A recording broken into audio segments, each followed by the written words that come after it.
How did you choose the name Raha? So there were multiple boy names and multiple girl names. And we really liked one boy name. We said, okay, this is a lovely boy name, which I'm not going to reveal now. And we said, okay, this name is lovely. Now any more girl? And then my mother-in-law, Ranveer's mum, suggested, what about Raha?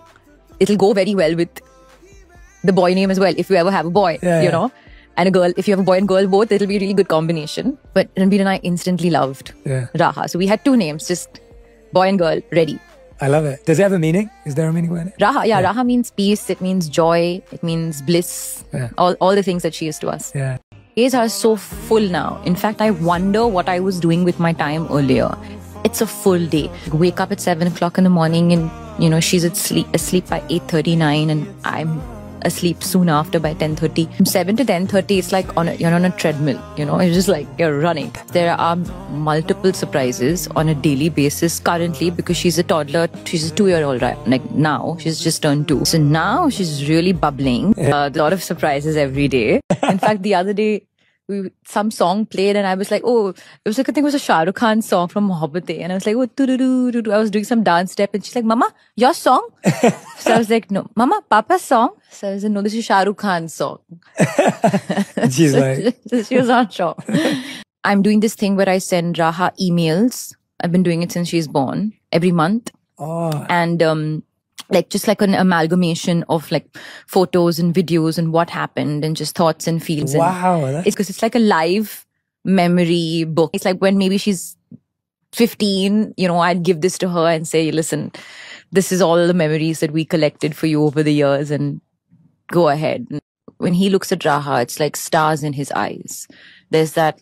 And of course, for any parent, but I see it because I've known Ranveer pre and I know him now. I see the difference.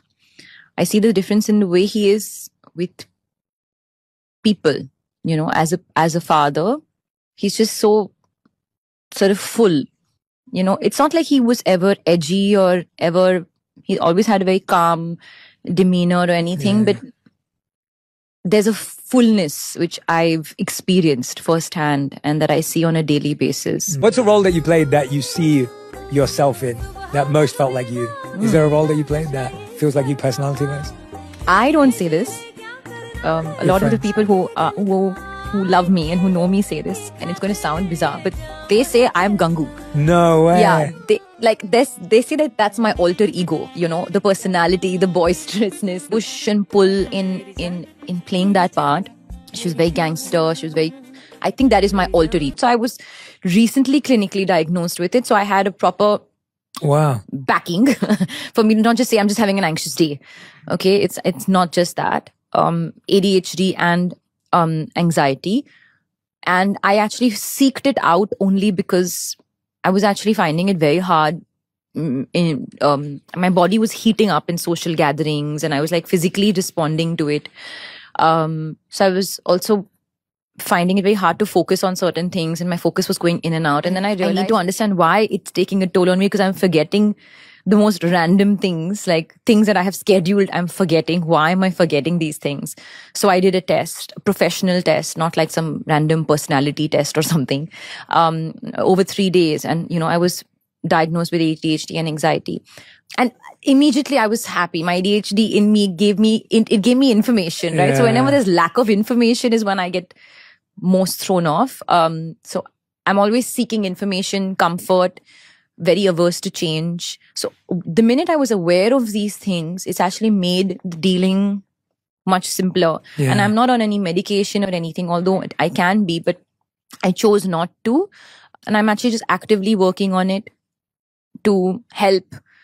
You only appreciate the sunshine when these are all great quotes for Instagram, but when it's real life, and you see the suffering and the struggle that some people have to go through, you really have to just take a second and be like, wow, everything's good. You know, just cut to a wide shot and everything is great.